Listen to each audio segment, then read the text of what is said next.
I swear, I thought I'd seen it all, until that night. You know that kind of moment that just punches you in the chest, takes your breath away, and flips the switch from calm to storm in one heartbeat? Yeah, this one started with my phone buzzing at 9:30 p.m.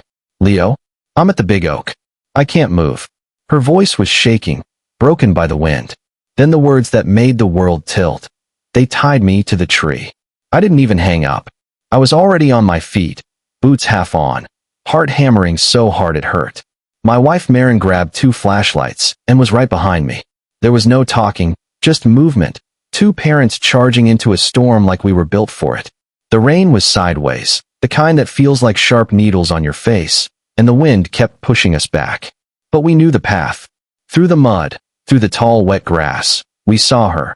A flash of her red jacket pinned against the oak trunk, rope cutting into her arms, her face pale as chalk. The bark is eating me, she whispered, trying to laugh but failing. Then let's get you out before the tree finishes dinner, I said, trying to sound calm, my knife already sawing through the soaked rope.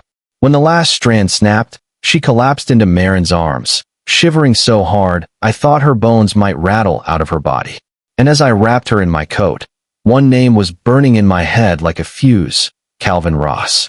Calvin, the golden boy of Ridgeview Estates, quarterback smile, varsity jacket, son of the HOA president, and self-appointed prince of this little kingdom. He and his 2 buddies thought this would be funny, film her tied up like some twisted prank because she'd embarrassed him online once. By the time we got home, she'd stopped crying but her lips were blue. While I made her hot chocolate, she told us everything. How they laughed, how they told her they'd be back in an hour, how she dropped her phone in the mud and still managed to call for help. And then she told us something that made my stomach drop. She hadn't just called me. She'd called her dad too. And that's when I knew the night wasn't over. Her dad, Ryan, is not a man who waits for the cops to handle things. 20 years in special forces forged him into something sharp, and when he's in motion, he's not a man, he's a guided missile. 10 minutes later, I heard the growl of his truck coming down the street. I ran outside without a jacket, rain soaking me instantly. Ryan was already out of the truck, boots sinking into the Ross family's perfectly manicured lawn. Calvin stepped out on the porch, smirking like this was a game. His mother, Cheryl, stood behind him with her arms crossed like a queen protecting her castle. Ryan's voice was low and deadly. "You put your hands on my daughter." "It was just a joke, man," Calvin started. "Bad move." Ryan closed the distance in 2 strides, grabbed him by the jacket, and drove a single, perfect punch right into his jaw. I swear I heard the crack over the storm. Calvin went down like a dropped marionette. The sheriff's deputy got there just in time to see Ryan pinning Calvin's friend against the railing, twisting his arm until he squealed. Blue lights, shouting handcuffs. Ryan didn't resist, just looked at me with that unreadable soldier's stare that said, "Your turn now." That was the first night I realized we weren't just dealing with teenage cruelty. We were about to go to war with the entire HOA. The harassment started small. A bag of trash left on our porch. A nasty note in the mailbox. Then, 3 nights later, a brick through my daughter's window, with the same rope tied around it. That wasn't a prank. That was a message. The cops shrugged. Probably just kids messing around. Yeah, kids who know where my daughter sleeps. So we started documenting everything. Times, dates, photos. My neighbor Dan, a retired signals guy with more cameras than Best Buy, came over with a plate of cookies and said, "You need proof? I can get you proof." One moonless night, I broke into the HOA's pool house with a cloned hard drive and Dan on lookout duty. The lock was laughably easy, 4 zeros. I plugged in the cloner and waited while my heart pounded like a drum. When I got home, soaked and shaking, we opened the files. And there it was, grainy but undeniable footage of Calvin and his friends dragging my kid to that tree, laughing as they tied her up. And then, we found something worse. A hidden partition with dozens of folders.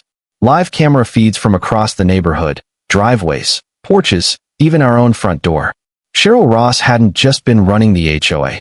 She'd been running a private surveillance network. And then we found the email.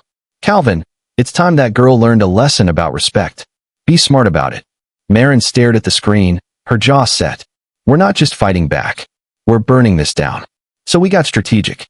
First, we got a protection order against Calvin. Then we built a trap, An old skateboard of my daughter's with a hidden tracker inside. Took it to the skate park, left it on the bench. Calvin's friend grabbed it, texted "got it" to Calvin, and drove it straight to the HOA clubhouse. The deputy caught them red-handed. Watching Calvin get cuffed while his mother screeched in the parking lot felt like breathing again after holding it for weeks. But we knew that wasn't the finish line. Cheryl still had the HOA board in her pocket, still sending out mass emails painting us as the villains. So we did the one thing she never thought we'd dare. We gathered signatures from a quarter of the neighborhood to force a public meeting. The night of that meeting, the clubhouse was packed. Every seat full, neighbors standing shoulder to shoulder. Cheryl sat at the front, smug, already reaching for her gavel. I stood up, mic in hand. My name's Leo Carter. My family has been stalked, harassed, and attacked, and I'm here to show you who's been behind it. Uncle Dan hit the projector. The screen lit up with the video of Calvin tying my daughter to the tree. You could hear the gasps, then the shouting. Cheryl tried to bang her gavel, but nobody was listening. Then I put up the email, her own words, telling her son to teach my daughter a lesson. The room went nuclear. People yelling, someone shouting, and she fined me for weeds in my yard. It was like the whole neighborhood had been waiting for this moment to explode. And then the cherry on top, Detective Morales walked in with 2 deputies, holding a search warrant. They disconnected the HOA's server right there. Calvin was arrested again, this time for unlawful restraint and stalking. Cheryl got cited for illegal surveillance and misuse of HOA funds. And the neighbors? They voted her out on the spot. Unanimous recall. Her little empire crumbled in 15 minutes. I wish I could say it felt like victory, but it felt more like relief. The new board came in, the cameras came down, and for the first time in months, our house felt like home again. My daughter skates again now. She laughs without checking over her shoulder. The nightmares are gone. And I'm still the calm guy. But now I know, calm doesn't mean doing nothing. It means you gather proof, set the trap, and let the truth hit harder than any punch ever could. So here's my question for you. Was Ryan right to throw that punch? Or should we have just trusted the system from the start? Drop a comment. Let me know if you think justice was served, or if we just got lucky this time. And if you've ever had a neighbor from hell story, I want to hear it.